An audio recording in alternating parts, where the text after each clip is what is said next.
পৃথার ইচ্ছেরানায় তোমাকে আবারও স্বাগত। আশাপূর্ণা দেবীর লেখা দোলনা উপন্যাসের প্রথম, দ্বিতীয় এবং তৃতীয় পর্ব পড়ে শোনানো হয়ে গেছে। আজকে পালা এই উপন্যাসের চতুর্থ পর্ব অর্থাৎ শেষ পর্ব পড়ে শোনানোর।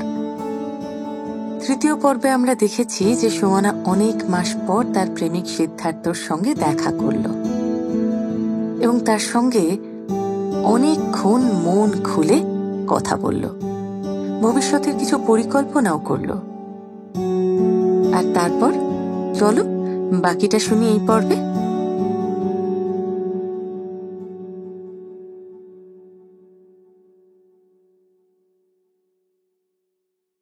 অনেকক্ষণ পরে হঠাৎ ব্যস্ত হয়ে উঠল সুমনা আর সিদ্ধার্থ। সুমনার মনে পড়ল দুটো ছেলে মানুষের কাছে রেখে এসেছে ছেলেটাকে। সিদ্ধার্থের মনে পড়ল সে এক বন্ধুর উদ্দেশ্যে পাইক পাড়ায় যাচ্ছিল। চোরের মতো ভয়ে ভয়ে ঢুকল সুমনা। কান পেতে দেখল কোথাও কোনো কান্নার গলা আর্তনাদ করছে কিনা, গুমড়ে উঠছে কিনা। না, কোথাও কিছু না, বরং বড় বেশি যেন নিথর। বুকটা ছ্যাঁত করে উঠল। কিছু বিপদ ঘটেনি তো? পড়ে যায়নি তো অজিনের হাত থেকে? দেরি হচ্ছে দেখে অঞ্জু দুধ খাওয়াতে গিয়ে টাকরা সটকে দেয়নি তো? উপরে গিয়ে কি দেখবে সুমনা? নিথর ঘুমন্ত একটা শক্ত হয়ে যাওয়া ফুলের দেহ। শিশু অন্তর্যামী, তাই কি মুক্তিপিপাসু সুমনার ষড়যন্ত্র ধরা পড়ে গেছে তার কাছে, আর ক্ষোভে ধিক্কারে নিজেই মুক্তি দিয়ে গেছে সে সুমনাকে? অরুণা? নিজের গলা নিজের কাছে অপরিচিত ঠেকল, কদর্য ঠেকল। অরুণাও চমকে তাকালো। পড়ছিল নিজের দালানে বসে, অবশ্য গল্পের বই, নইলেও তো নিবিষ্ট হবার কথা নয়। কি বলছো দিদি? কি বলছে? কি বলতে ডেকেছিল সুমনা? ও বলল, বাড়িটা এত চুপ কেন? কি জানি এমনি। কি জানি এমনি? অরুণা কি বাড়ির সমস্ত খবর রাখে? কি জানি এমনি মানে? বাড়ির সবাই বাড়িতেই আছে তো? আছে তো, শুধু জেঠিমা জ্যাঠামশাই পাট বাড়ি থেকে এখনো। জানি বলে সিঁড়ি দিয়ে উঠে যায় সুমনা। তাড়াতাড়ি ঘরের দিকে যায়। না দেখলে বিশ্বাস নেই। ঘরে ঢুকতেই থমকে দাঁড়ালো।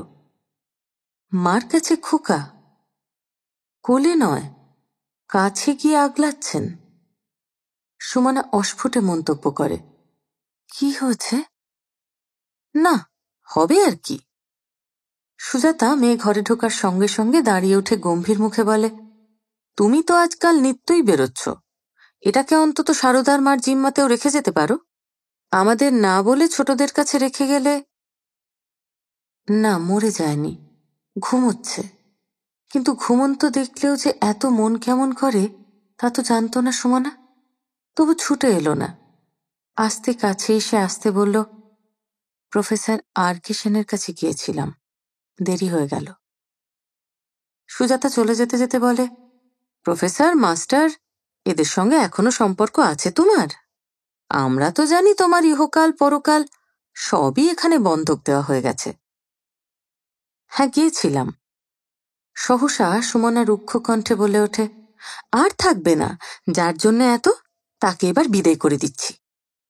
বলেই ঘুমন্ত কচি মুখটার দিকে চোখ পড়তেই চোখ দিয়ে জল ঝরে পড়ে তার। সমস্ত রুক্ষতা গলে গলে পড়ে। বাসা নিচ্ছিস? সেই আলাদা বাসায় থাকবি? সিদ্ধার্থের মা বিস্ময় বিরক্তিতে ফেটে পড়েন। বাড়ি ছেড়ে আলাদা থাকতে যাবি? এই রকমই তো ঠিক করছি। ঠিক করছিস? একেবারে ঠিক করছিস? হঠাৎ বাড়ির কি অপরাধ হলো? বড্ড বেশি গোলমাল, পড়া হচ্ছে না। সিদ্ধার্থের মা সন্দিগ্ধ কণ্ঠে বলেন, দেখ, তুই আসিস না আমার সঙ্গে চালাকি করতে। বাড়িতে গোলমাল বলে তুমি আলাদা বাসা ভাড়া করছো? এতবার এত এক্সামিন দিলি, আর এটাই এত বড় হয়ে উঠল? আরো কি মতলব ফেঁসেছিস তাই বল। এতই যদি বুঝতে পারছো মা, বাকিটাও তাহলে অনুমান করে নাও। করতে আমার বাকি নেই সিদ্ধি। সহসা হেসে ওঠে সিদ্ধার্থ। বলে, মা, তুমি একটা জ্যোতিষালয় খুলে বসো না কেন? দুদিনে পসার করে ফেলতে পারবে। সিধু, বাজে কথায় ভাঁওতা দিয়ে আসল কথা চেপে যাচ্ছিস। আমি বলছি, ঠাকুরঝির ভাগ্নের মেয়েকে বিয়ে করো আর না করো, ও মেয়েকে বিয়ে করা চলবে না, কিছুতেই না। কি যে বলো মা, অচল কিসে? ওরা আমরা এক জাত। ওর বাবা মানে মর্যাদায়। জননী গম্ভীর কণ্ঠে বলেন, তোমার বাপেরও একটা বংশমর্যাদা বলে জিনিস আছে। সিদ্ধার্থ সহসা তীক্ষ্ণ কণ্ঠে বলে ওঠে, আছে অতি উত্তম, কিন্তু কান্তিবাবুর মেয়েকে বিয়ে করলে সে মর্যাদা রসাতলে যাবে কিসে? জননী কি বলতে যাচ্ছিলেন, অকুস্থলে পিসিমা এসে হাজির হলেন এবং ঘৃণা বিজড়িত কণ্ঠে বলেন, ইতিহাস জানতে তো বাকি নেই, তবে আবার ন্যাকা সাজছিস কেন সিধু? কান্তিবাবুর ও মেয়ের কি আর এদিকে বিয়ে হবে? দূরে বিদেশ টিদেশে যদি হয়। সিদ্ধার্থ এক পলক চুপ করে থেকে দৃঢ়স্বরে বলে, এই দেশেই হবে পিসিমা, তবে এ বাড়িতে জায়গা হবে না জানি, তাই নতুন বাসা নিয়েছি। আচ্ছা, ভালোই করেছ। সিদ্ধার্থের মা নিরস্বরে বলেন, বাপ ভাইকে তুমি নিজেই বলো, আমি বলতে পারবো না। কান্তিবাবু একটা মিথ্যে গল্প বানিয়ে ওই ধর্মের ধ্বজা মেয়েকে আর সোহাগের নাতিকে নিয়ে দিব্যি ঘর করছেন। নাতির জুতো আসছে, জামা আসছে, লজ্জার বালাই মাত্র নেই। সেই মেয়েকে তুই বিয়ে করবি? না করে উপায় নেই বলেই করব, গম্ভীরভাবে বলে সিদ্ধার্থ। হয়তো কথাটা কিছু ভেবেই বলে না, হয়তো শুধু মাকে থামাবার জন্যে বলে, কিন্তু হঠাৎ পিসি ওই কয়েকাক্ষর সংবলিত বাক্যটুকুর গূঢ়ার্থ আবিষ্কার করে চেঁচিয়ে উঠে বলেন, কি বললি? কি বললাম? ওই মেয়েকে বিয়ে না করে উপায় নেই তোর? সহসা সিদ্ধার্থের মনের মধ্যে একটা বিদ্যুৎ খেলে যায়, মুখে ফুটে ওঠে একটা সংকল্পের আভাস। তাই স্থির স্বরে বলে, হ্যাঁ তাই। সিদ্ধার্থের মা কিছুক্ষণ পাথরের মতো অনড় হয়ে তাকিয়ে থেকে বলেন, তাই? তাই এত বুকের পাটা তার? ছি ছি ছি ছি সিধে, তোরা আবার বিএ পাশের বড়াই করিস? তোরা আবার শিক্ষার অহংকার করিস? ঘি আর আগুনের হুঁশিয়ারি করতে গেলে বড্ড তোদের অপমান হয়, তাই যে হুঁশ করিয়ে দিতে আসে তাকে ব্যঙ্গ করিস, বিদ্রুপ করিস, নিচু মন বলিস। ওই মেয়েটার সঙ্গে অত ঘোরাঘুরি দেখে তোর দাদা যেদিন আমাকে দিয়ে বারণ করিয়েছিল, সেদিন দাদাকে যে বড্ড অপদস্থ করেছিলি, আজ এ কথা নিজের মুখে কবুল করতে লজ্জা করল না তোর? সিদ্ধার্থ দাঁতে ঠোঁট কামড়ে বলে, করল না তো দেখছি। হঠাৎ পিসি বলে ওঠেন, দেখো বউ, ঘরের ছেলে, তাই আমি সন্দেহ ব্যক্ত করিনি। তুমি বা কি মনে করবে, কিন্তু লক্ষ্মী ছাড়া ছেলে যখন নিজে মুখে কবুল করলো, তখন বলি, এ সন্দেহ আমার আগাগোড়াই হয়েছিল। হয়েছিল নাকি? বাহ, চমৎকার তো, বলে ব্যঙ্গের একটা তীক্ষ্ণ হুল ফুটিয়ে চলে যায় সিদ্ধার্থ। ঠিক ঠিক বলেছে সুমনা, বিশ্বাস কথাটা একটা অভিধানের শোভা, অর্থহীন শব্দ। বিশ্বাস জিনিসটা একটা শেকড়হীন রঙিন ফুল। ওকে যদি কাচের বাটিতে ফটিক জলে ভিজিয়ে রেখে দাও, বাহারের আর শেষ নেই, কিন্তু একটি ফুল তুলতে যাও, ডালপালা সব শুদ্ধ উঠে আসবে। পিসিমার আগাগোড়াই সন্দেহ হয়েছিল, তাহলে মারই বা হতে বাধা কি? হয়তো বাবা দাদা সকলেরই হয়েছে। এদের কাছে কি মূল্য সিদ্ধার্থের সুনাম দুর্নামের? দুটোই সমান, তবে একটার বিনিময়ে যদি সিদ্ধার্থ খানিকটা সংঘর্ষের হাত এড়াতে পারে, কেন তা করবে না? বাবা এলেন, দাদারাও এলো। সিদ্ধার্থের মাথা নিচু, কিন্তু কথা স্পষ্ট, হ্যাঁ আরো আগেই বলা উচিত ছিল আমার। তাহলে ওই পুণ্যের নিশানটি সমিতি বিয়ে করছো? দেখি, অনেক বড় বড় কথা কয়ে এসেছ চিরদিন, এত ছোট কাজটা করতে লজ্জা করা উচিত ছিল। সিদ্ধার্থ মাথা তুলে বলে, জীবনে উচিত কাজ কে কটা করতে পারে বাবা? এইবার ভাবছি, দেখি তেমন কাজ একটা করা যায় কিনা। তোমার থেকে যে বংশে এই কলঙ্ক হবে ধারণা করিনি। ধারণা করেননি? আশ্চর্য তো, আগাগোড়াই ধারণা করা উচিত ছিল। চিরদিনই তো আমি আপনাদের কুলাঙ্গার ছেলে। সিদ্ধার্থ চলে যায়। অবাক হয়ে তাকিয়ে থাকেন এরা। চরম অপরাধে অপরাধী ব্যক্তি এমনভাবে মাথা উঁচু করে আর উপরওয়ালাদের ব্যঙ্গবাণে বিদ্ধ করে চলে গেল যে মনে হলো অপরাধী এরাই। কান্তিকুমারও ঠিক ওই একই সময় একই কথা ভাবছিলেন। এ যুগে অপরাধীরাই নিরপরাধীকে ব্যঙ্গ করে বিদ্রুপ করে, তাকে অপরাধী বানিয়ে ছেড়ে দেয়। নিজের ঘর সংসারের কথা নিয়ে নয়, একটা কেস নিয়ে ভাবছিলেন। সহসা ভাবনার জাল ছিঁড়ে একটি নম্র মূর্তি এসে সামনে দাঁড়াল। সুমনা কতদিন পরে বাবার ঘরে এসে দাঁড়াল। বাবা, কিছু বলবে? হ্যাঁ, সুমনা বলল। টেবিলের উপর নখের একটা আঁকিবুকি কাটতে কাটতে বলল, প্রফেসর আর্কের কাছে গিয়েছিলাম। ভালো। সুমনা বাবার এই নির্লিপ্ত স্বরের মধ্যে থেকেই বুঝি সাহস সংগ্রহ করে নেয়। তাই এবার স্পষ্ট গলায় বলে, উনি এখন ইউনিভার্সিটিতে রয়েছেন, আমাকে আসতে বলেছিলেন, নিয়ে নিলেন। ও, তাহলে ভর্তি হলে? আচ্ছা, ভালো, শুনে সুখী হলাম। একটু চুপচাপ, কয়েকটা নিঃশ্বাসের শব্দ, তারপর আবার কথার শব্দ। বাবা, হয়তো তোমাদের খুশি করবার মতো আর একটা খবরও দিতে পারবো। তোমাদের। কান্তিকুমার হাতের বই থেকে চোখ তুলে সচেতন হয়ে প্রশ্ন করেন, কি বলছো? বলছি, খবরটা হয়তো তোমাদের খুশি করবে। ওকে একটা শিশু আশ্রমে রাখবার ব্যবস্থা করে ফেলেছি। অনাথ আশ্রম বলতে পারল না। কান্তিকুমার কেমন অসহায় দৃষ্টিতে মেয়ের ওই দৃঢ় নম্র মুখের দিকে তাকিয়ে থেকে থেমে থেমে বলেন, তুমি তুমি ব্যবস্থা করেছ? তুমি নিজেই? টেবিলে আর কয়েকটা আঁকিবুকি পড়ে। আমি একা নই, সিদ্ধার্থ সাহায্য করেছে। সিদ্ধার্থ? সিদ্ধার্থ তোমায় সাহায্য করেছে? হ্যাঁ বাবা। কান্তিকুমার যেন মেয়ের দিকে চাইতে পারছেন না, যেন মেয়ের কাছে বড্ড বেশি ছোট হয়ে গেছেন। অথচ উল্টোই হওয়া উচিত ছিল তো। কান্তিকুমারী তো পারতেন মেয়েকে ধিক্কার দিয়ে উঠতে, বলতে পারতেন, এই সিদ্ধান্তই যদি করলে সেটা আমাদের জানালেই কি শোভন হতো না? তোমার কাছে এইটুকুর জন্য যে মাথা খুঁড়ে ফেলেছিলাম আমরা, এখন তুমি পাড়ার ছেলের সাহায্য নিতে গেলে, যেন কত অসহায় তুমি, কত দুঃখী। কিন্তু বলতে পারলেন না। কেন পারলেন না সেটাই আশ্চর্য। শেষ পর্যন্ত যে সেই একথোকা ফুলের মতো ছোট্ট শিশুটার জায়গা হলো না তার বাড়িতে, তাকে বিদায় করে দিতে হলো, এই লজ্জাটাই হয়তো মুখ করে রাখল তাকে।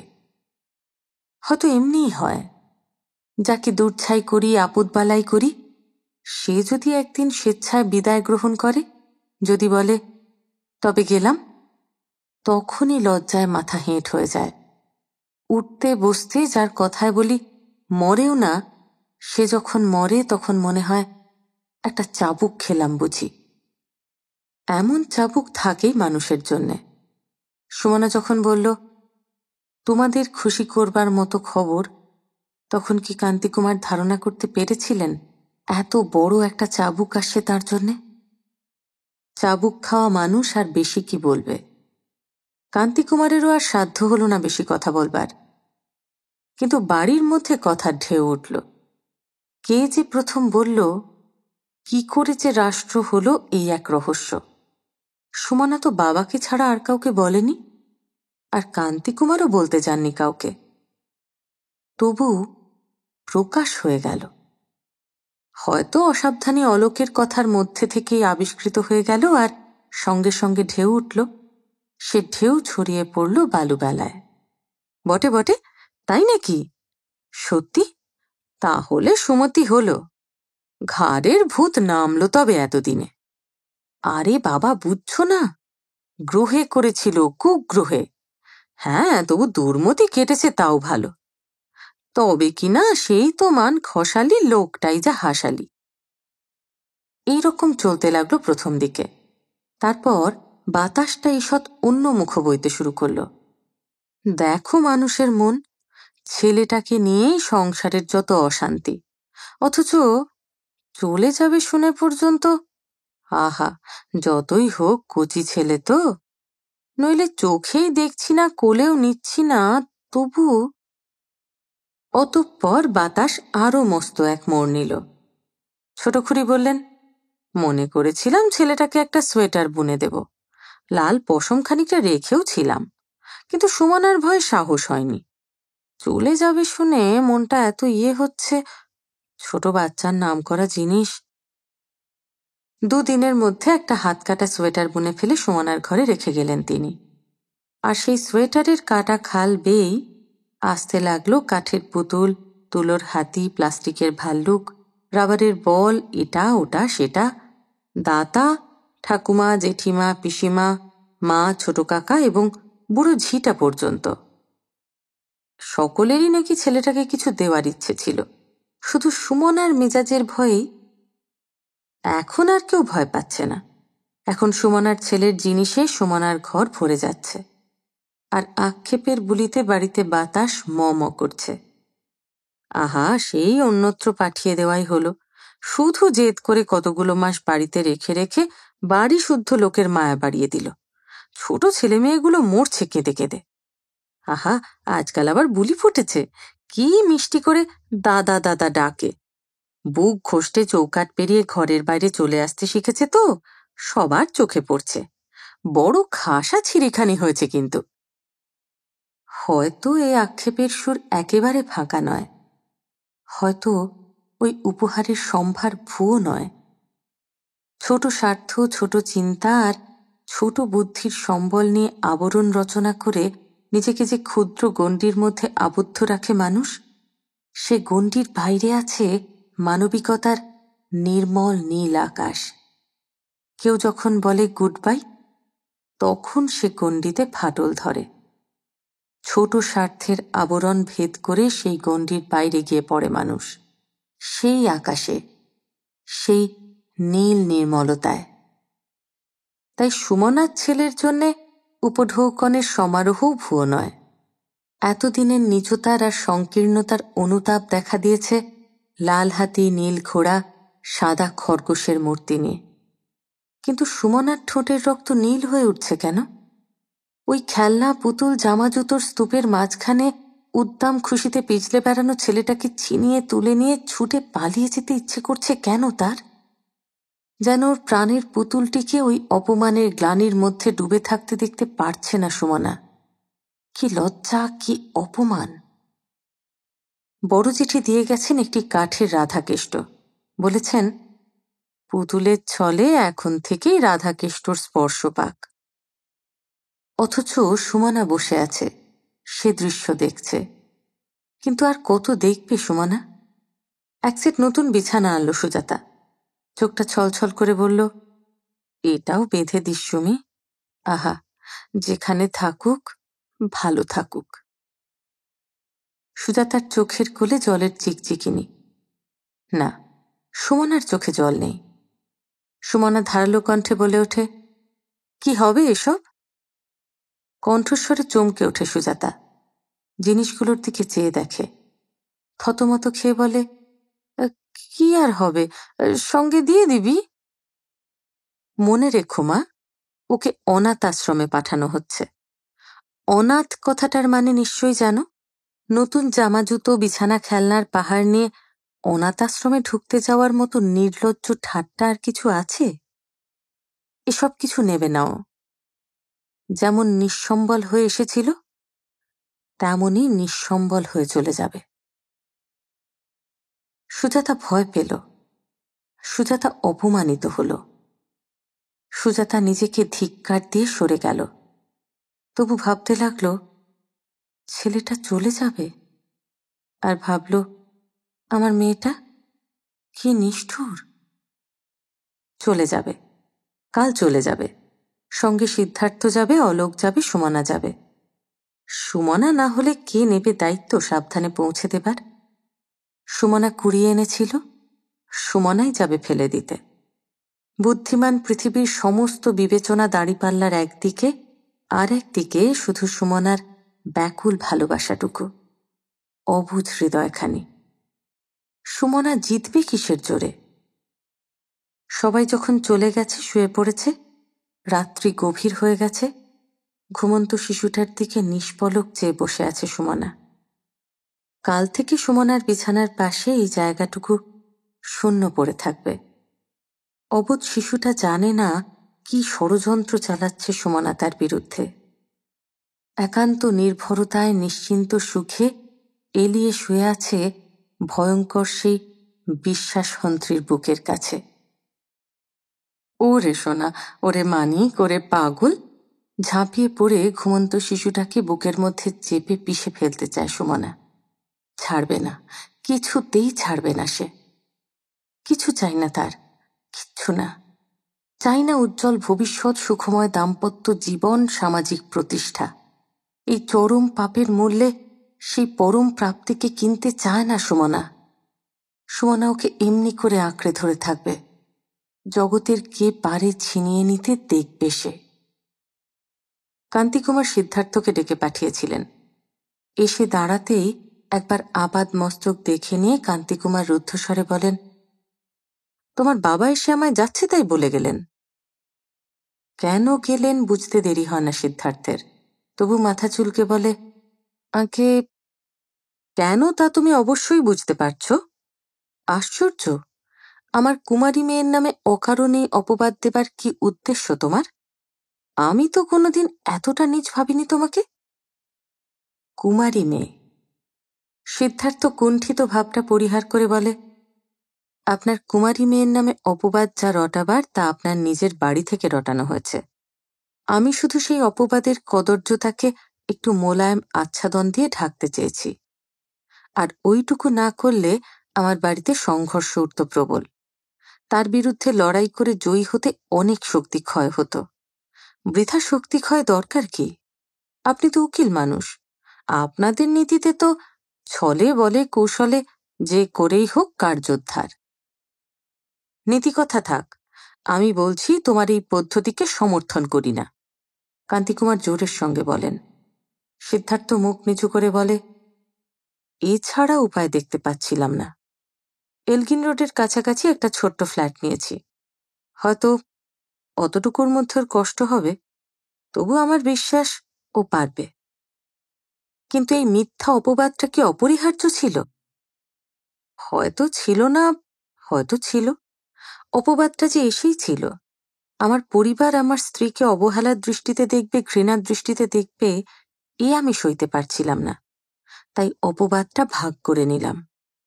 আপনি আমার উপর অপ্রসন্ন হবেন না কাকাবাবু, আমি বলছি ভালোই হলো। অলোক গাড়ি বার করে রেখে এসে মাথায় হাত দিয়ে পড়ল। সুমনা যাবে না। সুমনা ছেলেটাকে দুহাতে বুকে চেপে ধরে খাঁচার বাঘের মতো ঘরের মধ্যে পদচারণা করে বেড়াচ্ছে। ব্যাপার কি? অলোক অবাক হয়ে বলে। সুমনা নীরব, শুধু পদচারণায় অস্থিরতা বেড়ে ওঠে। মনা, কি হলো? টাইম দেওয়া আছে, দেরি হয়ে যাচ্ছে যে। ও যাবে না। দৃপ্ত স্বর ঠিকরে ওঠে। যাবে না? অলোকের বিস্ময়ের পালা। এত ব্যবস্থা, এত বলা কওয়া, টাকাপত্র জমা দেওয়া, এখন বলছিস যাবে না? হ্যাঁ বলছি। সুমি, তুই কি পাগল হলি? সুমনা ঘরের কোণের দিকে চলে যায়। ক্রুদ্ধস্বরে বলে, হ্যাঁ হয়েছি, কি করবি? আমি আর কি করব? আমি তো হাঁ হয়ে যাচ্ছি। কিন্তু সিদ্ধার্থটা সেইখানেই বসে থাকবে। বসে থাকবে? হ্যাঁ, সেই রকমই তো কথা আছে। সিদ্ধার্থ বসে থাকবে আর আমি তোদের নিয়ে। না, কোনো কথা নেই, তোদের কোনো কথা থাকবে না। তোর কথা, তোর সিদ্ধার্থের কথা সব উড়িয়ে দেব আমি। আমি একে নিয়ে চলে যাব। চলে যাবি? কি সর্বনাশ! কোথায় চলে যাবি? যেখানে খুশি, শুধু তোদের এই বাড়ির মধ্যে থেকে। বনে জঙ্গলে যেখানে হোক চলে যাব। মনা, মাথা খারাপ করিস না। এত ভেবেচিন্তে একটা ব্যবস্থা করা হলো, তুইও রাজি হলি, এখন উল্টোপাল্টা করলে চলবে কেন? চলবে, আমি চালাবো। সিদ্ধার্থ বলবে কি? জানি না, যা ইচ্ছে বলুককে। জানিস, ওর বাড়িতে মনোমালিন্য করে আলাদা ফ্ল্যাট নিয়েছে, বিয়ে করবে বলে সাজিয়েছে। এখন তুই... দাদা, তুই যা, যা এখান থেকে। তুই যাবি না? না।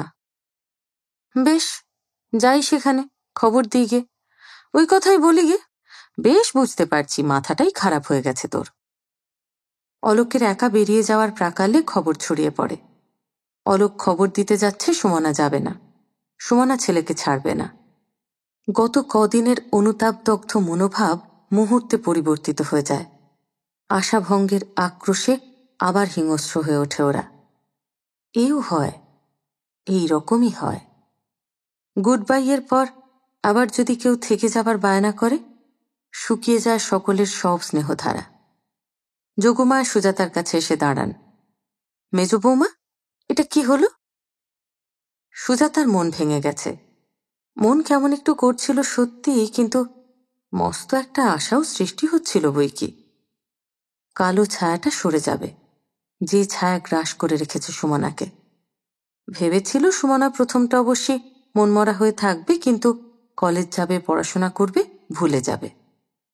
বলে সত্যিকার ছেলে মরে গেলে তার মৃত্যু শোক ভুলে মা আবার খাচ্ছে, পড়ছে, হাসছে। আর এ তো ভুলে যাবে।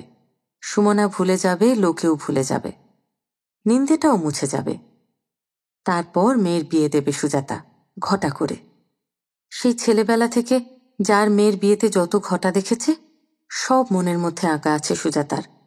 ভাঙা আকাশ আবার জোড়া লাগছিল। সে আশা গুঁড়িয়ে গেল। ক্রমশ পাগলামির লক্ষণ প্রকাশ পাচ্ছে সুমনার মধ্যে। হায় ভগবান, মায়ের জাত হয়েও চুপি চুপি বলছে সুজাতা, জগতে এত শিশু মৃত্যু, শুধু যেখানে তেমন একটা মৃত্যু ঘটালে সব দিক বজায় থাকত, সেখানে তুমি উদাসীন। মেয়ে রণমূর্তি দেখে পর্যন্ত ছাইপাশ, পাপ, মহাপাপ অনেক কিছুই ভাবছিল সুজাতা। এহেন সময় শাশুড়ির ওই তীক্ষ্ণ প্রশ্নে তার সহ্যের বাঁধ ভাঙল। বিরক্ত স্বরে বলল, কি হলো তার আমি কি বলবো বলুন? আপনিও দেখছেন, আমিও দেখছি। যোগমা ক্রুদ্ধ। আমি শুধু দেখছি মেজ বৌমা, জানছি না কিছুই। যা জানবার সেটা তোমাদের কৌটোতেই লুকোনো আছে। আছে তো থাক। বলে জীবনে যা না করেছে সুজাতা তাই করে। যোগমায়ের সামনে থেকে উঠে চলে যায়। যায় মেয়ের কাছে, তীব্রতর হয়ে বলে, যাবি না? ছেলে দিবি না? না। শেষ অবধি কি করবি ভেবেছিস তাই আমাকে বল, লক্ষ্মী ছাড়া মেয়ে। তোমাদের বাড়ি থেকে চলে যাব, এইটুকুই শুধু ভেবেছি এখন, আর বেশি কিছু ভাবিনি।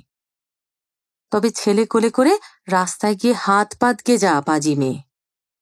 ক্ষোভে দুঃখে হাউ হাউ করে কেঁদে ফেলে সুজাতা। আরও বলে, ছেলে গলায় বেঁধে তো আর চাকরি হবে না, ওই ভিক্ষে করাই হবে, তাই করাবে তোকে ওই শনি। কান্না চাপতে চাপতে চলে যায় সুজাতা। ওদিকে রান্নাবাড়ির দিকে স্বর্ণপ্রভা উদ্দাম ঝড় তুলেছেন। ঘোষণা করেছেন তিনি না হয় বলে পাপের ভাগী হয়েছেন, 10 ধর্মে দেখুক এবার ছেলে কার। শুধু মানুষ করলেই যদি এই অবস্থা হতো, তাহলে আর কাজীর বিচারের সেই গল্পটা সৃষ্টি হতো না। জয়ন্তী কুমার চটি ফটফটাতে ফটাতে এলো, ন্যাকা সাজল। বড় বৌদি? জয়ন্তী বলে, অলোক গাড়ি নিয়ে সুমিকে কোথায় যেন নিয়ে যাবে বলল, একা চলে গেল যে। বড় বৌদি বলেন, কি জানি ছোট ঠাকুরপো, অলোক তো আর আমার ছেলে নয়, ও হচ্ছে সংসারের ধান চালের মতন, সর্বজনীন। ও যে আমার ছেলে সে কথাও তিলেক মনে রাখে না, আমিও মাঝে মাঝে ভুলে যাই। হ্যাঁ, সত্যিকার কিনা তাই ভুলে যাও, রাস্তা থেকে কুড়িয়ে নিয়ে আসতে তাহলে টানের জোর হতো। বলে অদূরস্থিত মেজ বউয়ের উপর একটা তীব্র দৃষ্টিপাত করে চলে যায় জয়ন্তী কুমার। কারো কিছু এসে যাচ্ছে না, তবু সবাই হিংস্র হয়ে উঠেছে। উঠবে বই কি, আহা ভাবের কণিকাটুকুও মুছে ফেলেছে। একটা অসুবিধে, একটা অনিয়ম, একটা জিজ্ঞাসার চিহ্ন চিরতরে থাকবে কেন সংসারে? চলে যাচ্ছিল আহা করছিলাম, ফের থাকছে যে, আর আহা থাকে? বলে একটা ভাগ্নে ভাইপো পুষে চিরকাল তাকে ঘরের ছেলের আসনের ঠাঁই দিয়ে সে বড় হয়ে গেলে লোকে তাকে বলে, হলো তো বাপু অনেক, এবার খুঁটে খেতে শিখেছ, এবার পথ দেখো। চিরদিনের বুড়ো চাকর কর্তাকে মানুষ করেছে, তার অসুখ করলে লোকে বলে, ওরে সর্বনাশ, হাসপাতালে দিয়ে দাও। যেখানে আইনত দাবি নেই সেখানে আর সব দাবি অচল। অলোক রাস্তায় বেরিয়ে পড়ে সেই কথাই ভাবতে ভাবতে যায়। জগৎ জুড়ে উদার সুরে আনন্দ গান বাজছে, কিন্তু সে গান মানুষের মনের গভীরে প্রবেশ করছে কই? নাকি গভীরতাই নেই কোথাও কোনোখানে? শুধু তার ভান করে মানুষ। যে মুহূর্তে নিজের গায়ে আঁচড় এসে পড়ে, ভেঙে যায় সব উদারতার ভান, ধরা পড়ে গভীরতার ছদ্মবেশ। কে জানে মানুষ সম্পর্কে বেশি অবিচার করে ফেলেছে কিনা অলোক। যাক, এখন আপাতত কর্তব্যে মন দেওয়া যাক। মনুষ্য প্রকৃতির বিচার পরে করলেও চলবে। আগে গেল সিদ্ধার্থের বাড়ি। সিদ্ধার্থ আছে? বয়সে অলোক বছর তিনেকের ছোট হলেও বরাবর সিদ্ধার্থই বলে, দাদা বলে না। ছেলেবেলার ঘুড়ি ওড়ানোর সঙ্গী, বড় হয়ে বড় বড় আলোচনার সঙ্গী। আবাল্য এসে ডেকেছে, সিদ্ধার্থ আছে? সিদ্ধার্থের বাড়ির যে কেউ সস্নেহ সুরে জানিয়েছে সে বাড়ি আছে কি নেই, থাকলে ডেকে দিয়েছে। আজ কিন্তু যেই প্রশ্ন করল, সিদ্ধার্থের দাদা বিরক্ত মুখে ভুরু কুঁচকে বলল, কেন, সিদ্ধার্থের খবর তুমি রাখো না? এত বন্ধু? অলোক অবাক হলো, বলল, কি খবর? তিনি আর এ বাড়িতে থাকেন না। কবে থেকে? বিমূঢ় প্রশ্ন, কারণ এত তাড়াতাড়ি চলে যাবার তো কথা ছিল না। কথা ছিল রেজিস্ট্রিটা হয়ে গেলে যাবে। কবে থেকে? মনে নেই, অগ্রাহ্য ভরে বলেন দাদা। কাল না পরশু কবে যেন। যাক, অন্যত্র থাকাই মঙ্গল। সর্বদা যদি তার সেই চন্দ্রবদন দেখতে না হয় সেইটা সুখের। দরজাটা মুখের উপর বন্ধ করে দেন দাদা। বুঝতে অসুবিধে হলো না একটা রাগারাগির বিপর্যয় ঘটে গেছে। আর তাতে আশ্চর্যও হলো না অলোক। এটাই স্বাভাবিক, এই দেখতেই অভ্যস্ত সবাই। ছেলে মেয়ে বড় হয়েছে বলেই যে আপন জীবনসঙ্গী নির্বাচন করে নেবার স্বাধীনতা থাকবে, তার এত আবদার আসেনি এখনো দেশে। আমরা তোমায় ভালোবাসি, প্রাণের থেকে ভালোবাসি, সেই পাওয়াটাই কি যথেষ্ট নয় তোমার পক্ষে? তুমি আবার অপর একজনকে ভালোবাসতে যাও কি বলে? গর্হিত, নিতান্ত গর্হিত। হ্যাঁ, করছো বটে তোমরা আধুনিকেরা, কিন্তু আমরা অনুমোদন করছি না সেটা। কিছুতেই প্রসন্ন দৃষ্টি ফেলছি না তোমার ভালোবাসার উপর। তোমার কষ্ট হবে, তুমি সারা জীবন নিঃশ্বাস ফেলবে, তাতে কি? আমাদের আওতা ছাড়িয়ে, আমাদের বাদ দিয়ে তোমার যে সুখ, সে সুখে সহানুভূতি নেই আমাদের। এই তো, এইরকমই তো। এর উপর আবার সিদ্ধার্থ আলাদা বাসা করে নববিবাহিতাকে নিয়ে সংসার পাততে চায়। এর পরেও ক্ষমা করা হবে? কথায় কথায় ওদেশ দেখাই বলে আর ওদেশের ফ্যাশনগুলো রপ্ত করে নিয়েছি বলে সত্যি তো আর ওদেশি হয়ে যায়নি আমরা। একটা সন্দেহযুক্ত মেয়েকে বিয়ে করা গর্হিত, বিয়ে করেই আলাদা হওয়াটাই গর্হিত। মা বাপের সঙ্গে চোটপাট করা তো আরও গর্হিত। তিনটে গর্হিত কাজ করেও পরিত্যক্ত হবে না সিদ্ধার্থ? সিদ্ধার্থকে তবে খুঁজতে যেতে হবে না তার নতুন বাসায়। সে বাসা অলোক আগে দেখে এসেছে। তবু বুদ্ধি করে সেই শিশু প্রতিষ্ঠানে ফোনে খোঁজ করল। ওখানে কি উপস্থিত আছেন উনি? সিদ্ধার্থ মজুমদার। আজ একটি বেবিকে নিয়ে যাওয়ার কথা ছিল যার। একটু পরেই যাবার কথা। না, যায়নি। অতএব দ্রুত গাড়ি চালিয়ে চলে গেল সেই নতুন বাসায়। আর অবাক হয়ে দেখল চারিদিকের ঝড় উপেক্ষা করে ঘর সাজাচ্ছে সিদ্ধার্থ। এটা কি হচ্ছে? তবে গাছ প্রতিষ্ঠা। ওদিকে সংসার প্রতিষ্ঠা তো মাথায় উঠল। কেন? মানে? সুমি এখন বলছে ছেলে ছাড়বে না। ছেলে ছাড়বে না? সিদ্ধার্থ হাসল, বলল, বলবে জানতাম। বলবে জানতে? হ্যাঁ অলোক, সিদ্ধার্থ একটু রহস্যময় হাসি হাসে। জানতাম, কারণ সুমনাকে যে জানি, তাই তো বাড়ির লোককে একটা মিথ্যে কথা বলে চটিয়ে এলাম। মিথ্যে কথা? হ্যাঁ, হিসেব মতো মিথ্যেই। তবে জানো তো, কোনো মিথ্যেকে যদি বারবার সত্যি বলে ঘোষণা করা যায়, সেটা আর মিথ্যে থাকে না, সত্যি হয়ে ওঠে। তুমি যে রহস্যময় হয়ে উঠেছ সিদ্ধার্থ, বাড়ির লোককে চটিয়েছ সেটা বুঝে এলাম। গিয়েছিলি বুঝি? হ্যাঁ, তোমার দাদা বললেন তোমার এই চন্দ্রবদন যত না দেখতে হয় তাদের ততই মঙ্গল। ব্যাপার কি? ব্যাপার বলতে কিছু না, ওই ছোট্ট একটু অমৃত ভাষণ। ভেবে দেখলাম সুমনা যখন ছেলেটাকে ছাড়বেই না, তখন ওটাকে দুজনে ভাগ করে নিলেই ওর ভার কমে। ছেলেটাকে নিজের কুকীর্তির ফল বলে চালিয়ে দিলাম আর কি। সিদ্ধার্থ, আহাহা, চমকাচ্ছিস কেন বাবা? তোর বোনের তো আর তাতে জাত যাচ্ছে না।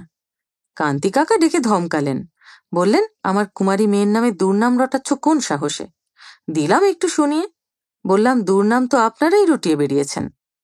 বেচারা ভদ্রলোককে শুনিয়ে দেবার ইচ্ছে ছিল না, কিন্তু তখন টাটকা বাড়ি থেকে ঝগড়া করে এসেছি। কিন্তু তুই অমন বজ্রাহত বনস্পতি মেরে গেলি কেন? বুদ্ধিটা কিছু খারাপ হয়েছে? কিন্তু এ তুমি কি করলে সিদ্ধার্থ?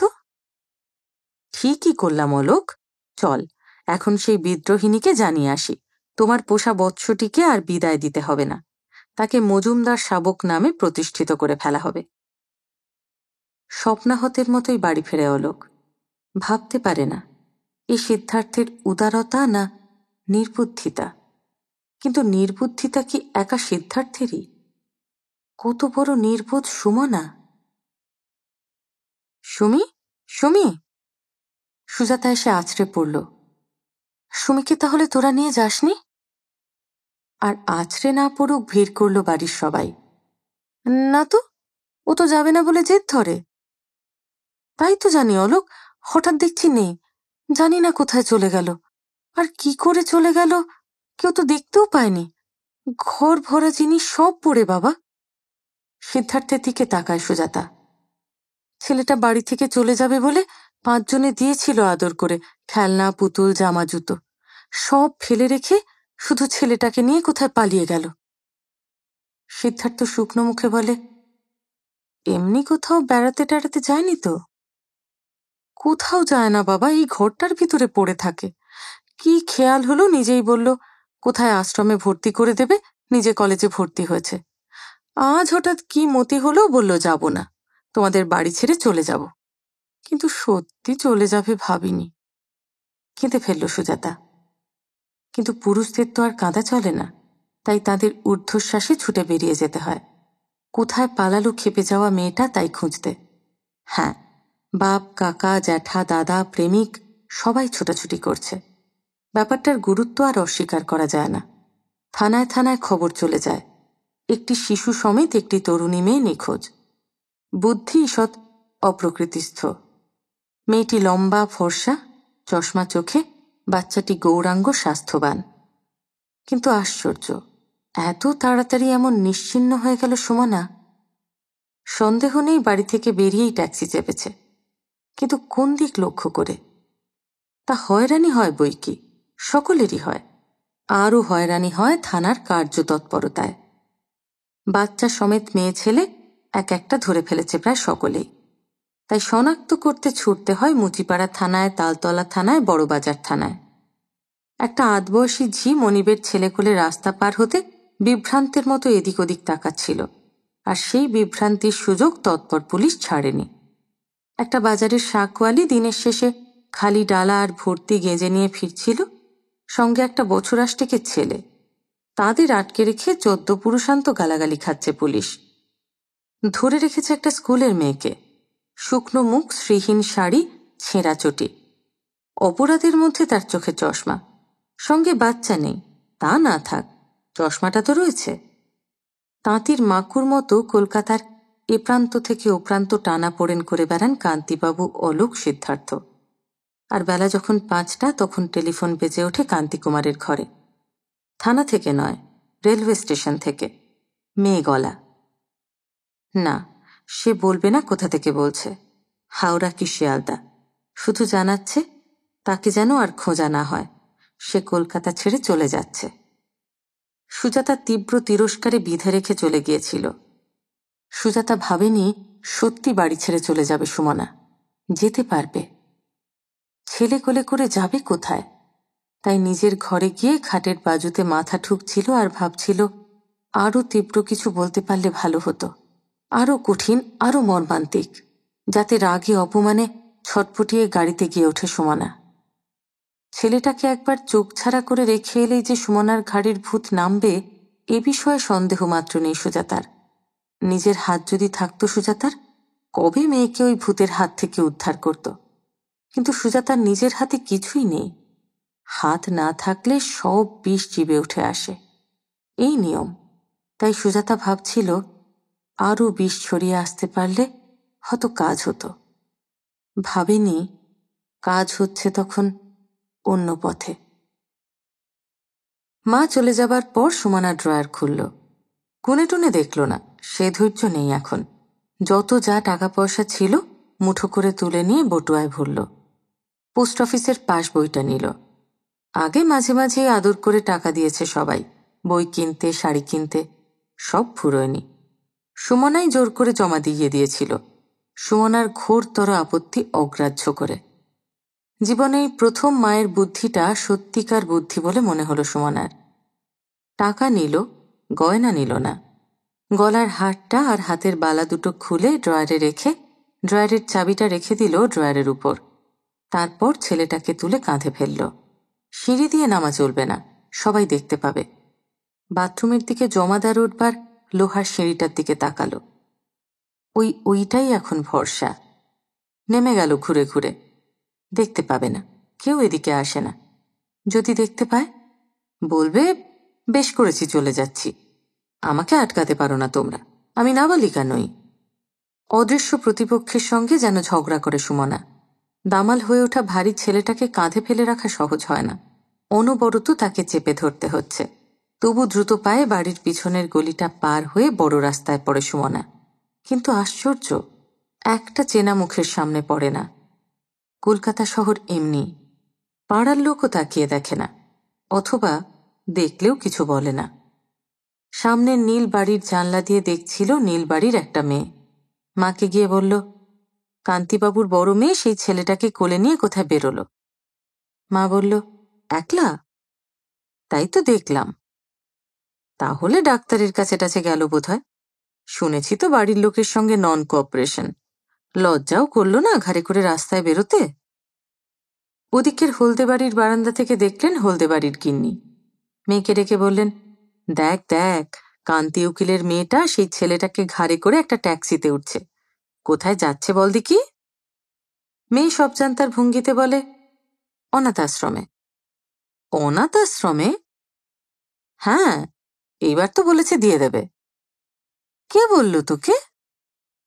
ওর খুড়ি, ছোট পিসির চেনা নয়? এটা একটা উত্তর নয়, তবু উত্তর বলে মেনে নিল মা। দেখল পাড়ার কটা ছোট ছেলে, যারা রাস্তার মাঝখানে ইট খাড়া করে ক্রিকেট খেলছিল। দেখল এবারই ও বাড়ির কটা চাকর, যারা একটা বাড়ির রোয়াকে বসে গুলতানি করছিল। ওরা শুধু দেখল, কোনো মন্তব্য করল না। কিন্তু সুমনার বাড়ির কেউ দেখতে পেল না। সুমনা নির্বিবাদে একটা ট্যাক্সিতে উঠে বসল। আপাতত লোকের চোখ থেকে তো রক্ষা পাওয়া যাক, তারপর ভাবছি অতঃপর কি করব। ভাবল সুমনা। প্রফেসর আর্কের কাছে গিয়ে দাঁড়াবে, বলবে, আপনার নির্দেশ মানতে পারলাম না, হেরে গেলাম, এখন বলুন এরপর কি করব। না না, তা হয় না। প্রফেসর যখন বলবেন, আমি তোমায় ইন্টেলিজেন্ট বলেই জানতাম সুমনা।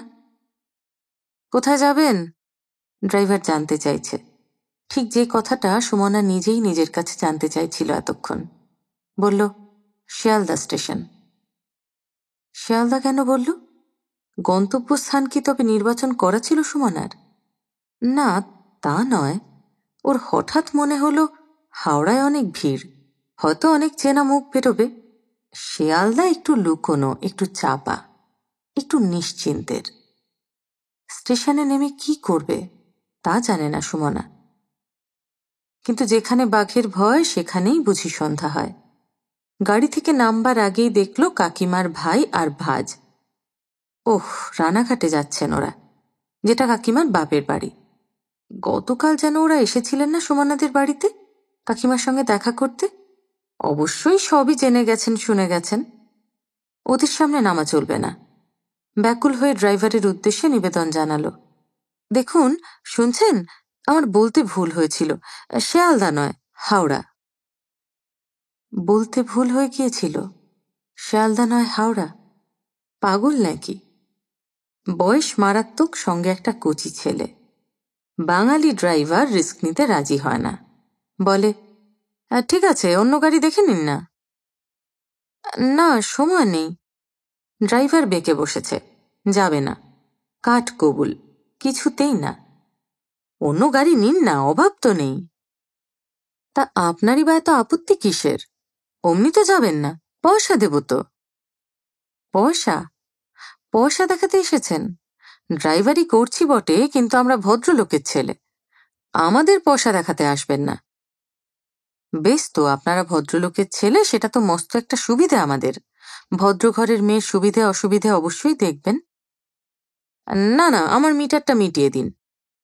সুমনা এবার চোখ গরম করে, এভাবে আমাকে আপনি নামিয়ে দিতে পারেন না, পাবলিকের প্রয়োজন আপনাকে দেখতেই হবে। মাপ করবেন।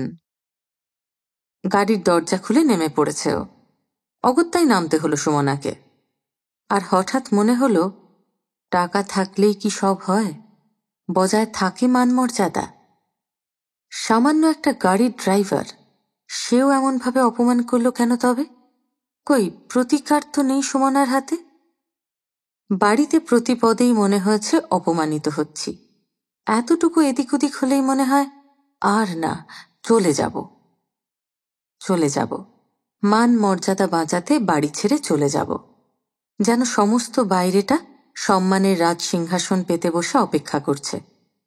এই তো তার প্রমাণ, আর এই তো তার শুরু। এরপর যখন চাকরির চেষ্টায় ঘুরবে, কে জানে কত অপদস্থ হতে হবে। হয়তো ছেলে সম্পর্কে প্রশ্নের আর শেষ থাকবে না, হয়তো তারা মন্তব্য করবে কটু, হয়তো বলবে, না না, ওরকম একটা দুধের বাচ্চা সমেত শিক্ষয়িত্রী আমরা রাখি না। বিধবা? তাতে কি, ছেলের বাপের একটা নাম পরিচয় তো ছিল, বানাবে সুমনা, যা খুশি। তাতেই কি অপমানের হাত থেকে রেহাই পাবে? তা যদি বা রেহাই পায়, ত্রুটি তো হবে প্রতিপদে। একজন কুমারী মেয়ের চেয়ে একজন পরিবারের গণ্ডির মধ্যকার বিবাহিতা মেয়ের চেয়ে। অসুখ করতে পারে ছেলের, আবদার করতে পারে, পড়ে গিয়ে মাথা ফাটাতে পারে। শিউরে উঠল সুমনা, কিন্তু সেই ত্রুটির খেসারত্ব দিতে হবে তাকে নীরবে গঞ্জনা খেয়ে। হয়তো ওরা বলবে, আপনার দ্বারা চলবে না। সুমনাকে মিনতিতে ভেঙে পড়ে বলতে হবে, দেখুন, আমার না হোক এই বাচ্চাটার মুখের দিকে চান একবার, চাকরি গেলে কি খেতে দেব ছেলেটাকে?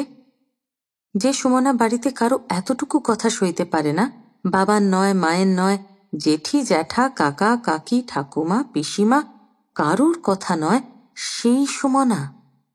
না, স্বাবলম্বন মানেই সসম্মান জীবন নয়। সেই অবলম্বনটুকু রক্ষা করতেও ক্ষেত্র বিশেষে অসম্মান বহন করতে হয়। গিয়ে বসল থার্ড ক্লাসের ওয়েটিং রুমে। এই ভালো, সুমনার পরিচিত জগতের সবাই তো প্রথম শ্রেণীর, তারা কেউ এলে এদিকে উঁকি দেবে না। ছেলেটা কাঁদছে। স্টেশন থেকে কিছু কি খাওয়াবে ওকে? কি খাওয়াবে? একমাত্র খাওয়ানো চলে ফল, লেবু কলা। কিনল, খাওয়াতে চেষ্টা করলো একটু, কিছু বা খেলো, কিছু খেলো না। সুমনার মনে হলো, এতটা অবিমৃষ্যকারিতা না করলেই হতো।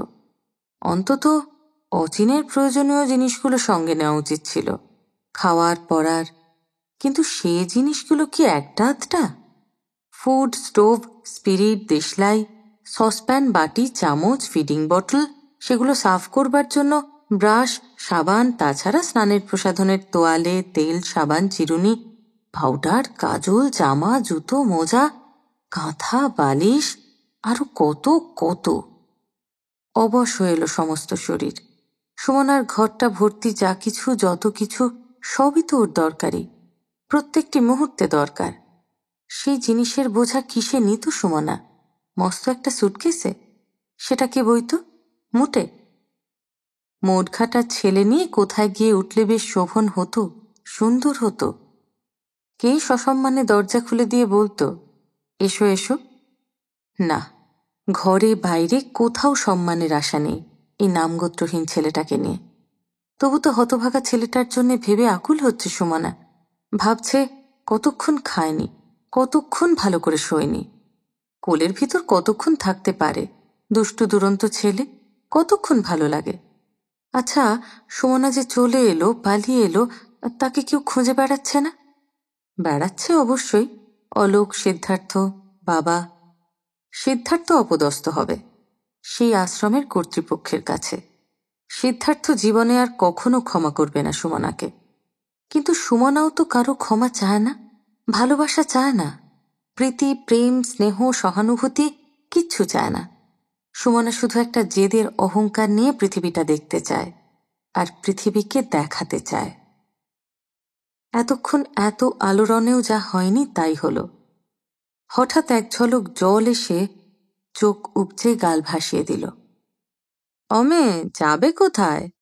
একটি নিতান্তই গাইয়া বুড়ি প্রশ্ন করে। কোথায় যাবে?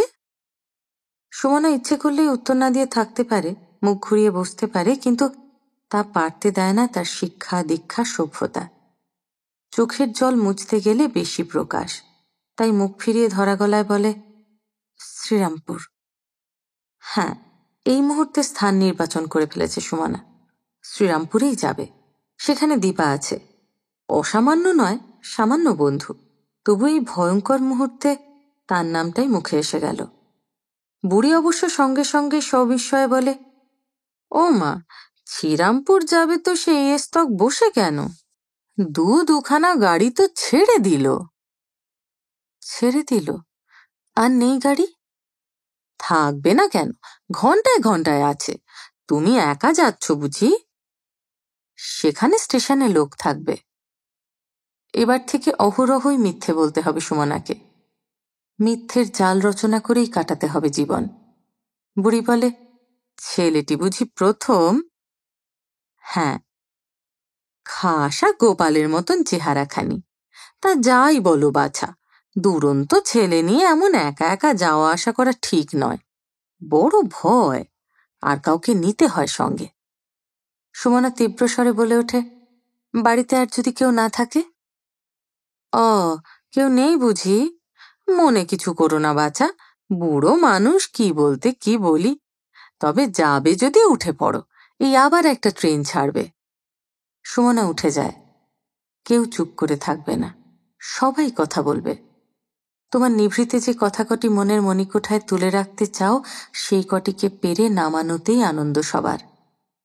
একটা কথাহীন পৃথিবী খুঁজে পাওয়া যায় না, যেখানে সুমনা নিশ্চিন্ত হয়ে জীবনটা কাটাতে পারে। সে পৃথিবীকে আবিষ্কার করতেই হবে। কিন্তু ওরা যদি খুঁজে বার করে? সুমনা স্টেশন থেকে বাড়িতে ফোন করবে, জানিয়ে চলে যাবে, বলে যাবে আমায় খুঁজো না। কিন্তু খুঁজো না বললেই কি না খুঁজে থাকবে এরা? বাপ, ভাই, প্রেমিক। কলকাতা যেমন বড় শহর, তেমনি হাতের মুঠোর শহর। রেল পুলিশকে জানাতেই বা কতক্ষণ, রেল পুলিশেরই বা জানতে কতক্ষণ। শেষ অবধি ওরকম একটি কেসের খবর দিয়ে দেয় তারা। এবার বর্ণনাটা নিখুঁত দেওয়া হয়েছিল এদের কাছে। রং, গড়ন, উচ্চতা, নাম, ধাম, বয়স, দেওয়া হয়েছিল সঙ্গের বাচ্চাটির বিবরণ। শ্রীরামপুর স্টেশন। কি ভেবে ওখানে গেল সুমনা? এমন কে আছে ওর ওখানে? না, তেমন কেউ নয়। তবু ভেবেছিল দীপার কাছে আগে যাবে, তারপর গুছিয়ে নেবে, তারপর দেখবে পৃথিবীটা কত বড়। ভেবেছিল সুমনা। সারা দিন হাওড়া স্টেশনের ওয়েটিং রুমে বসে ভেবেছিল। বাড়িতে বাথরুমের বারান্দা থেকে জমাদারের সিঁড়ি দিয়ে নেমে যেতে যেতেও ভেবেছিল। একবার এদের চোখের আওতা থেকে চলে যেতে পারলে হয়, তারপর দেখব। সুজাতা বলেছিল, ছেলে কোলে করে রাস্তায় ভিক্ষে করিস, তা ভিন্ন আর কি গতি হবে তোর? সুমনা দেখবে আর কোনো গতি হয় কিনা। এত বড় বিরাট পৃথিবীতে কখনো কি কোনো সত্যিমা এমন করে শিশু বুকে চেপে রাস্তায় নামে না? সুমনা মিথ্যে মা, কিন্তু সুমনার ভালোবাসাটা তো মিথ্যে নয়। আর সুমনার জেদ, সুমনার জেদের অহংকার, যে অহংকার দেখিয়ে দিতে চায় পথে পথে ভিক্ষে করা ভিন্ন আর কোনো পথ আছে কিনা। সারাটা দিন বৃথা ভাবনায় কাটিয়েছে সুমনা। সামান্য একটা ড্রাইভারের ঔদ্ধত্যে ভেবেছে সমস্ত পৃথিবীটাই বুঝি উদ্ধত দৃষ্টি মেলে উদ্যত হয়ে আছে অপমান করবে বলে। তা কেন? পৃথিবী অনেক বড়। সুমনা একদিন ওর ছেলেকে মানুষের মতো মানুষ করে তুলে নিয়ে গিয়ে দাঁড়াবে ওদের সেই বাড়িতে। ঢুকবে জমাদার আসার চোরা সিঁড়ি দিয়ে নয়, সদর দরজা দিয়ে। সুমনার সেই অহংকারী মাকে বলবে, শোনো, শুনে যাও, আমি ভিক্ষে করিনি, আমি সম্মান হারাইনি, আমি আমার ছেলেকে মানুষ করে তুলেছি। ভয়ানক একটা উত্তেজিত মানসিক অবস্থায় কোনো পরিকল্পনা দাঁড়ায় না, তবু আকাশের গায়ের দ্রুত চলন্ত মেঘের মতো চিন্তাভাবনাগুলো ছোটাছুটি করে। বিএ পাশের ডিগ্রিটাকে সম্বল করে কোনো মফস্বলের স্কুলের টিচারের জন্য দাঁড়ালে দাঁড়ানোটা ব্যর্থ হবে না। মাস্টারই একটা ঠিকই জুটিয়ে নিতে পারবে। আর মাস্টারই একমাত্র পেশা যাতে ছুটি আছে অনেক। গরমের ছুটি আর পুজোর ছুটি, এই দুটো বড় ছুটিতে অচিনকে সে যত্নে ডুবিয়ে রাখবে। খুচরো ছুটিও তো আছেই, বাকি সময়টার জন্য রাখতেই হবে একটা ঝি, উপায় নেই। কিন্তু হঠাৎ চমকে উঠল সুমনা। যদি সুমনার অনুপস্থিতির অবকাশে সেই ঝিটা অচিনকে চুরি করে নিয়ে পালায়? ভয়ে হৃৎপিণ্ডটা ঠান্ডা হয়ে এলো সুমনার। ছেলেটাকে অকারণে আরও চেপে ধরল, অথচ এমন চাপাচাপির মধ্যে থাকতে সে একান্ত নারাজ। ট্রেনের কামরায় বেদম দৌরাত্তি করবে সে। কি সুন্দর ছেলেটি আপনার, বলল একটি সহযাত্রিনী। লেডিস কম্পার্টমেন্টটাই বেছে নিয়েছে সুমনা। সহযাত্রিনী ফের বলে, একা এত দুরন্ত ছেলে নিয়ে ট্রেনে উঠেছেন? সুমনা গম্ভীরভাবে বলে, না, পাশের গাড়িতে এর বাবা আছে। এর বাবা? মেয়েটি হাসে, আপনার কেউ নয় তো? না, আমার কেউ না, বলে সুমনাও হাসির ভান করে। হয়তো আর বেশিক্ষণ থাকলে মেয়েটির কৌতূহল আরও প্রবল হতো। হয়তো বলে বসত, আপনি বুঝি সিঁদুর টিঁদুরকে কুসংস্কার ভাবেন? হয়তো বলতো, কই, এর বাবা তো একবারও খোঁজ নিতে এলেন না। কিন্তু ঈশ্বরের অপার অনুগ্রহ মেয়েটা কোন নগরে নেমে গেল। আর সুমনা ভাবতে লাগলো, খুব অবলীলায় মিথ্যে কথাটা বলে ফেলতে পারল সে, একটু বাদল না, বা ওর প্রশ্নের উত্তরে বলে উঠতে পারল না, তা একা ছাড়া গতি কি? এটা যে আমার পুরনো ছেলে। সহজেই বলল পাশের গাড়িতে এর বাবা আছে। তাহলে পারবে সুমনা অবিরত মিথ্যার জাল রচনা করতে? কে বলতে পারে সত্যি আছে কিনা? হয়তো আছে। এই গাড়িতেই ওর মা কিংবা ওর বাবা আছে। তারা নিশ্চিন্তে নির্ভয়ে বসে আছে। তাদের আর মিথ্যে কথা বলতে হবে না। শুধু সুমনাকেই রচনা করে চলতে হবে সহস্র মিথ্যার জাল। না করে উপায় নেই। সত্যি কথা কেউ শুনতে চায় না, বুঝতে পারে না। সত্যি কথাকে হজম করবার ক্ষমতাই নেই কারো। সরাসরি সত্যিকে সামনে এসে দাঁড়াতে দেখলে থতমত খাবে, আহত হবে। ওদের বাঁচাবার জন্যেই মিথ্যের জালের দরকার। ওরা সেই বানানো মিথ্যে শুনে সন্দেহ করবে, মুখ বাঁকাবে, মুচকি হাসবে, তবু সেটাই হজম করতে পারবে। কিন্তু দীপার কাছে গিয়ে দাঁড়াবে কোন মিথ্যের মাধুরী রচনা করে? দীপা, তার সহপাঠিনী, যাকে সুমনা বলতো ডেইলি প্যাসেঞ্জারি করে পড়া। বাপরে, তোর মতো অবস্থা আমার হলে স্রেফ খাতা থেকে নাম কাটিয়ে দিয়ে বাড়ি বসে কুটনো কুটতাম, বাটনা বাটতাম। সেই দীপা, যে সুমনার সৌভাগ্যর দিকে করুণ নয়নে তাকাত, যে বলতো, তা তুই আর বলবি না কেন, ভগবান তোকে জগতের সব সুবিধেগুলো একসঙ্গে ঢেলে দিয়েছেন। আমাদের তো খেটে পিটে মানুষ হতে হবে, বেঁচে থাকতে হবে। আজ সুমনার দিকে কোন দৃষ্টিতে তাকাবে দীপা? যে সুমনাকে খেটে পিটে শুধু নিজেকেই বাঁচিয়ে রাখলে চলবে না, আরও একটি প্রাণীকে বাঁচিয়ে রাখতে হবে, মানুষ করতে হবে। দীপা যদি বলে, এ কি, তোর এ কি হাল? তার উত্তরে কি বলবে সুমনা? কি বলবে ভাবতে ভাবতে শ্রীরামপুর এসে গেল। ছেলেটা ঘুমিয়ে পড়েছে, সন্ধে পার হয়ে গেছে। কিন্তু এই রাত্রিরে এই ঘুমন্ত ছেলে নিয়ে বন্ধুর বাড়ি, তার তো বাপ মা আছে, সে তো একা নয়। তবে কি করবে সুমনা? ঠিকানাও তো জানা নেই, শুধু নাম। কোনো রিক্সাওয়ালা চিনবে দীপা সান্ডেলের বাড়ি? ওহ, সান্ডেল বাড়ি যাবেন, বলল একজন সব জানতা। তা অনেক পথ পার করে সারা টাউনটা ঘুরিয়ে নিয়েও গেল কোনো এক সান্ডেল বাড়ি। কিন্তু ডাকাডাকিতে যিনি বেরিয়ে এলেন তিনি দীপা সান্ডেল নামে কাউকে না জানলেও জেরায় সুমনার সমস্ত কিছু জেনে ফেলবার জন্য বদ্ধপরিকর হয়ে উঠলেন। তাঁর জেরার হাত এড়িয়ে ছাড়ান পেতে সময় লাগল। অগত্যা সেখান থেকে বিদায়। সাইকেল রিক্সাওয়ালা দয়াপরবশ হয়ে বলে, ঠিক মতো ঠিকানা না জেনে কি অত রাত্রে আসতে আছে দিদিমণি? আমি বলি কি, আপনি আজকের মতন ফিরে যান, ট্রেন এখনো আছে, কাল আবার তখন কোনো বেটা ছেলেকে সঙ্গে করে। থাক, তোমাকে আর উপদেশ দিতে হবে না, ধমকে ওঠে সুমনা। কখন তোমাদের লাস্ট ট্রেন? আগে 11:45। রাগের মাথায় হাতের ঘড়িটাও হাতে বেঁধে নেওয়া হয়নি, যেটা নিতান্তই দরকার ছিল। এসব নিচু ক্লাসের লোকেরা যখন মুরব্বিয়ানা করতে আসে তখন তাদের ধমক দিয়ে দাবিয়ে দেওয়াই ঠিক। তাই ধমকে ঠান্ডা করে দিতে উদ্যত হয় সুমনা। কিন্তু ঠিক সেই মুহূর্তে ছেলেটা জেগে উঠে পরিত্রাহী চিৎকার জুড়ে দেয়। আর সেই কান্না ভোলাবার ব্যর্থ চেষ্টা করতে করতে সুমনার মনে পড়ে 7-8 ঘন্টা ছেলেটাকে কিছু খাওয়ায়নি। হাওড়া স্টেশনের ওয়েটিং রুমে সেই যা খাওয়ানোর চেষ্টা করে ব্যর্থ হয়ে বসে খানিক খানিক সময় বাদ শুধু জল খাইয়েছে। এখন কটা ঘন্টা জলও নেই, ঘুমিয়ে পড়েছিল খিদে আর খেলার ক্লান্তিতে। জেগে উঠে রসাতল করতে চায়। ভোলাবার ব্যর্থ চেষ্টায় কাঁদো কাঁদো হয়ে সুমনা বলে, এই শোনো, দুধ পাওয়া যাবে কোথাও? দুধ? লোকটা সম্পূর্ণ নিশ্চিন্ত সুরে বলে, এত রাতে দুধ কোথা? দুধ কোথা? সুমনা ধমকে ওঠে। বলতে চাও বাচ্চাটা না খেয়ে মরে যাবে? আগে আমি কি করব? ছেলের দুধ সঙ্গে নেই? না নেই, থাকলে তোমায় বলা হতো না। কিন্তু কথা কার কানে যাচ্ছে?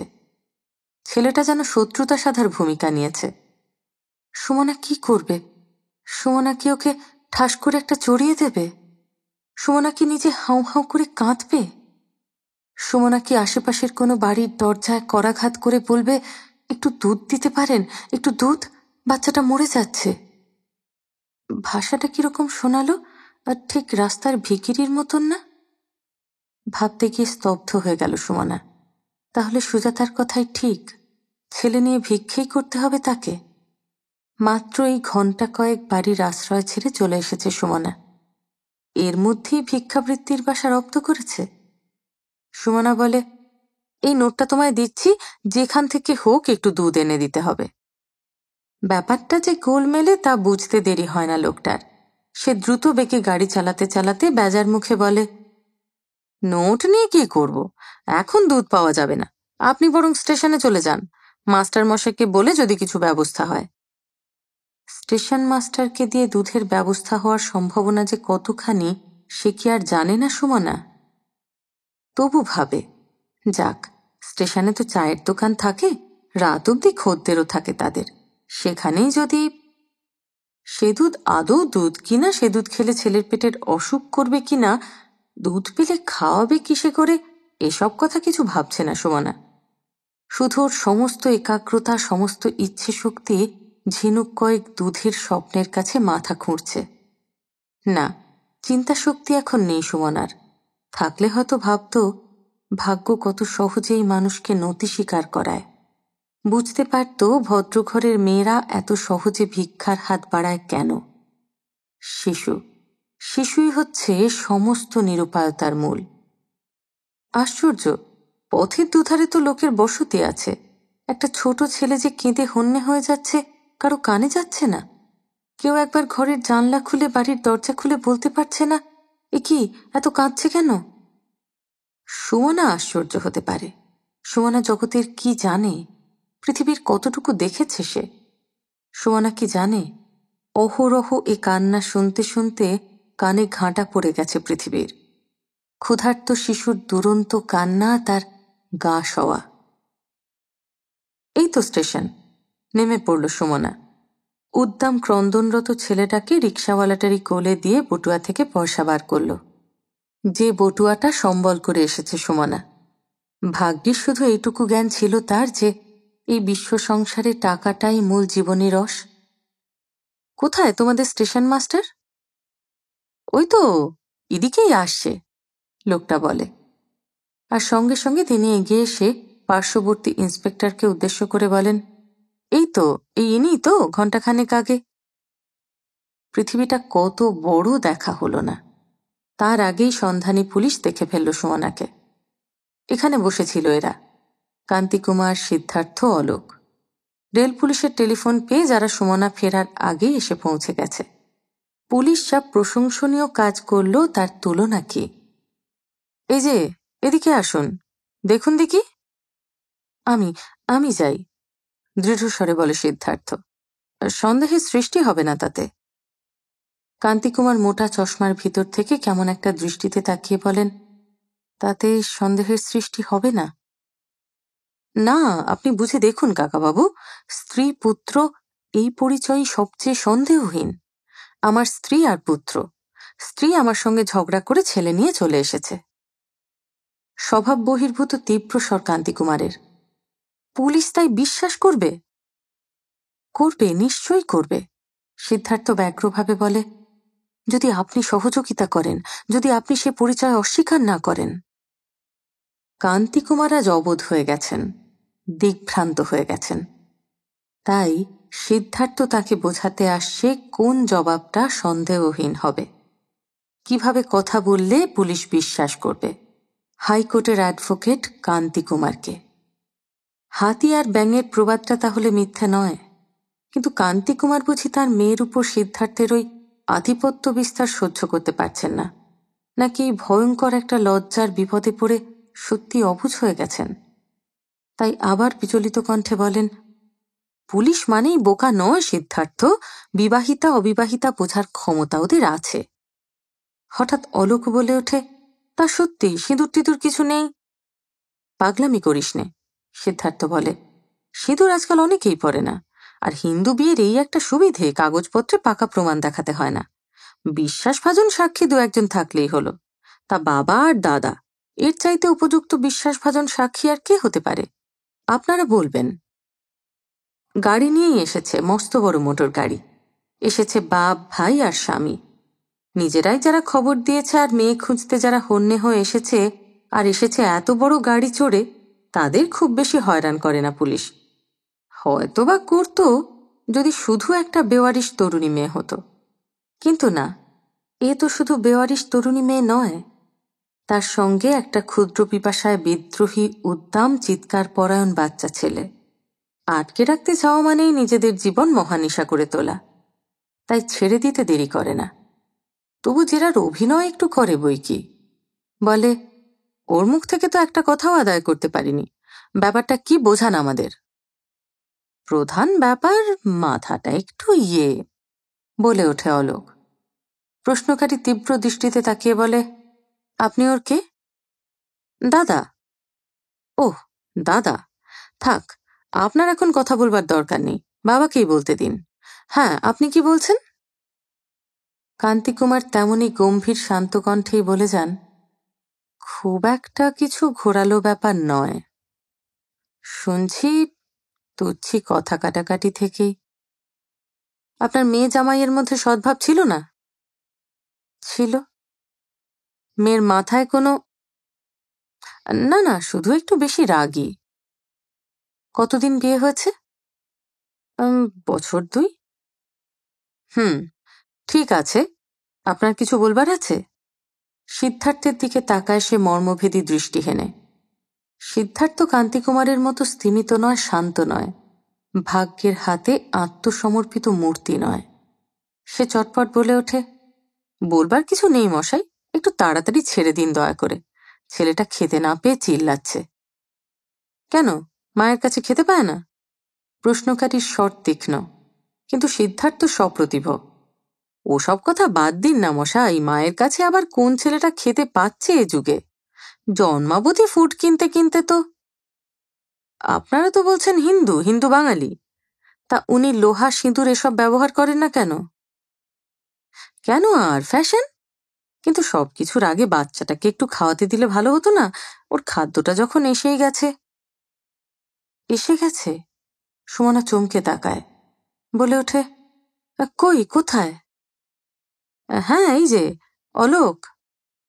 অলোক তার হাতের ব্যাগ থেকে একটা তৈরি দুধ ভর্তি ফিডিং বটল বার করে দেয়, যেটা আসার আগে সুজাতা করে দিয়েছে। এ বুদ্ধি সিদ্ধার্থর, আর বুদ্ধিটা জোরালো। পিতৃহৃদয়ের আকুলতাটা প্রকাশ পেল। সুমনা দুধের বোতলটা প্রায় ছিনিয়ে নেয় অলোকের হাত থেকে, মুখে ধরে ছেলেটার। আর সন্দেহের কি থাকতে পারে, তবু চলে টানাটানি। ঝগড়ার কারণটা কি?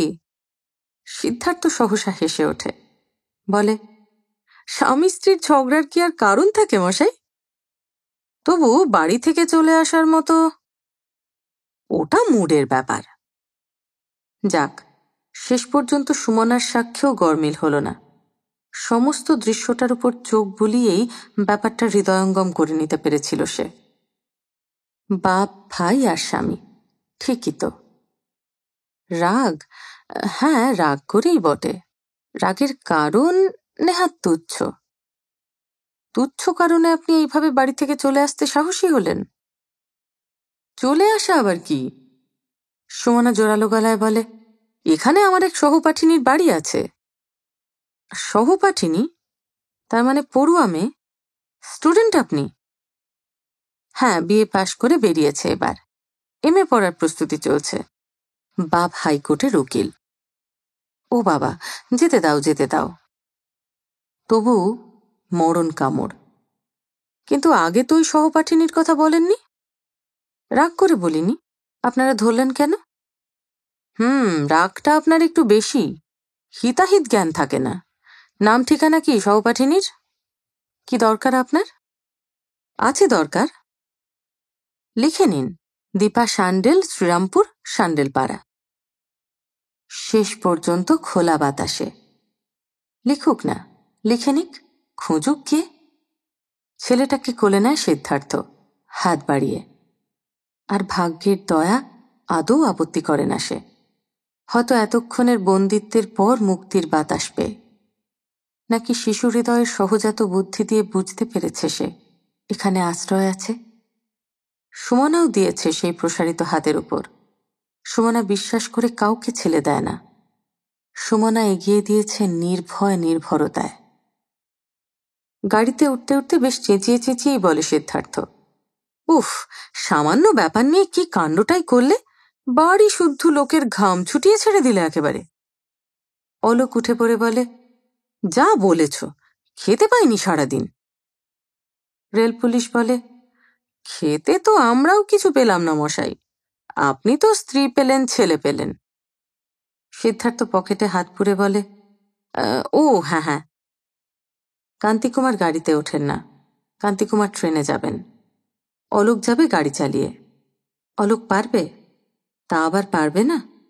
কান্তিকুমারের চেয়ে ভালো পারবে। কান্তিকুমার বড় বেশি টায়ার্ড। বেশি রাতের নির্জন রাস্তা। অলোক গাড়ি চালাচ্ছে নিঃশব্দে, সহজ মসৃণতায়। সময়ের মসৃণতায় মুহূর্তগুলি গড়িয়ে গড়িয়ে পড়ে যাচ্ছে নিঃশব্দে। বাচ্চাটা পেট ভরে খেতে পেয়ে গাড়ির দোলানিতে ঘুমিয়ে অচেতন। সুমনারও বুঝি কোনো চেতনা নেই। ও ভুলে গেছে বড় ক্লান্ত হয়ে কখন যেন একবার মাথাটা হেলিয়ে সিদ্ধার্থের কাঁধে রেখেছিল, আর তেমনই রেখে বসে আছে। সিদ্ধার্থ একসময় আস্তে আস্তে বলে, তোমার সংসার আমি সাজিয়ে রেখেছি সুমনা। আমার বুদ্ধিতে যা কুলিয়েছে সব কিনে কিনে জড়ো করেছি, শুধু। সিদ্ধার্থেরও লজ্জা আছে। সিদ্ধার্থও কথা বলতে গিয়ে থামে। সুমনা ঘাড় সোজা করে চোখ তুলে তাকায়। সেই তাকানোর মধ্যেই রয়েছে প্রশ্ন। সে প্রশ্ন যেন নরম সুরে বলছে, শুধু কি? শুধু একটা জিনিস বাকি রেখেছি, কেনাটা তুলে রেখেছি, দুজনে মিলে কিনব বলে। এবার উচ্চারণের মধ্যে দিয়ে প্রশ্ন আসে, কি? কি জিনিস? মাথাটা নিচু করে অলোকের কান বাঁচিয়ে আস্তে আস্তে বলে সিদ্ধার্থ, দোলনা, একটা বেতের দোলনা। দোলনা? দোলনা কিনবে তারা দুজনে মিলে? বিহ্বল দৃষ্টিতে তাকায় সুমনা। ব্যাকুল একটা হাতে হাত চেপে ধরে সিদ্ধার্থের। সিদ্ধার্থ সে হাতকে হাতের মুঠোয় চেপে ধরে বলে, হ্যাঁ, পালা করে দুজনে দোল দেব ব্যাটাকে। সিদ্ধার্থ? হ্যাঁ, ও থাকবে আমাদের কাছে, আমাদের দুজনের কাছে। এত চমৎকার একটা সমাধান হাতের কাছে ছিল, অথচ কত হাতড়েই বেড়াচ্ছিলাম। আশ্চর্য নয়? তুমি একটা কোথাকার কার ছেলেকে এত ভালোবাসবে এও অসহ্য। তাই বেশ গুছিয়ে একটা দাবি খাড়া করে ফেলেছি, নিজের বলেই চালাতে শুরু করেছি। সিদ্ধার্থ? কি হলো, রাগ হলো নাকি? কেন? চেহারাটা কি আমার এতই খারাপ যে আমাকে তোমার ওই রাজপুত্রটির বাপ বললে বেমানান হবে? কেটেছে একেলা বিরহের বেলা, আকাশ কুসুম চয়নে, সব পথ এসে মিলে গেল শেষে তোমারও দুখানি নয়নে নয়নে নয়নে। কেটেছে একেলা বিরহের বেলা, আকাশ কুসুম চয়নে, দেখিতে দেখিতে নূতন আলোকে কে দিল রচিয়া ধ্যানের পুলকে, নূতন ভুবন নূতন দুলোকে, মোদের মিলিত নয়নে নয়নে নয়নে। কেটেছে একেলা বিরহের বেলা, আকাশ কুসুম চয়নে।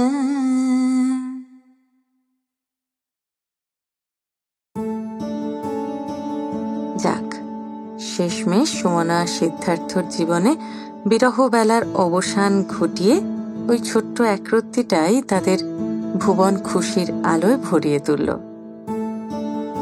শেষ করলাম আশাপূর্ণা দেবীর দোলনা উপন্যাসের শেষ পর্বটাও। এবার তোমাদের পালা জানানোর কেমন লাগলো। যদি ভালো লেগে থাকে তাহলে গল্পটা লাইক করো, প্রিয় মানুষের সঙ্গে শেয়ার করো, আর যারা এখনো সাবস্ক্রাইব করোনি তারা প্লিজ সাবস্ক্রাইব করে দিও। আর অবশ্যই অনেকটা ভালোবাসা নিয়ে অপেক্ষা করো আমার পরের গল্পের জন্য। খুব ভালো থেকো।